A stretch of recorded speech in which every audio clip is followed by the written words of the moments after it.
ಆಂಧ್ರದಿಂದ ತಮಿಳುನಾಡಿಂದ ತಗೊಬಂದು ನೀವು ಮಾರಾಟ ಮಾಡಲ್ಲ, ನಾವೇ ನೇರವಾಗಿ ಮ್ಯಾನುಫ್ಯಾಕ್ಚರ್ ಮಾಡ್ತಕ್ಕಂಥದ್ದು.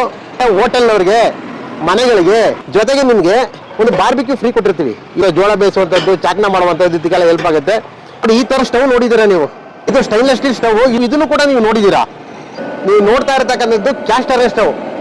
ಕನ್ನಡದಲ್ಲಿ ಎರಕ ಅಂತ ಹೇಳ್ತಾರೆ. ಈ ಬರ್ನಿಂಗ್ ಚೇಂಬರ್ ಇದು ಕ್ಯಾಸ್ಟ್ ಐರನ್ ಮಾಡಿರ್ತಕ್ಕಂಥದ್ದು. ಈ ಮೇಲ್ಗಡೆ ಒಂದು ಚೇಂಬರ್ ಇದೆ ನೋಡ್ರಿ, ಈ ಚೌಕಟ್ಟು ಇದೆಯಲ್ಲ, ಇದು ಕೂಡ ಕ್ಯಾಸ್ಟ್ ಐರನ್ ಮಾಡಿರ್ತಕ್ಕಂಥದ್ದು. ಬೆಳಿಗ್ಗೆಯಿಂದ ಸಾಯಂಕಾಲದವರೆಗೂ ಯೂಸ್ ಮಾಡಿದ್ರು ಕೂಡ ನಿಮಗೆ ಉಪಯೋಗಕ್ಕೆ ಬರಬೇಕು ಅಂದ್ರೆ ಅದು ಓನ್ಲಿ ಕ್ಯಾಸ್ಟ್ ಐರನ್ ಮಾತ್ರ. ಬೆಂಕಿ ಉರಿತಾ ಇರ್ತಕ್ಕಂಥದ್ದು ಈ ತರ ಸಣ್ಣ ಸಣ್ಣ ಕಟ್ಟಿಗೆಯಿಂದ, ಸೌದೆಯಿಂದ. ಇದು ಕರೆಂಟ್ ಇಂದಲ್ಲ. ಕೆಳಗಡೆ ಇದನ್ನ ಫೈರ್ ಎಫೆಕ್ಟ್ ಬರ್ಲಿಕ್ಕೆ ಹೆಲ್ಪ್ ಆಗ್ತಕ್ಕಂಥದ್ದು ಈ ಒಂದು ಬ್ಲೋವರು.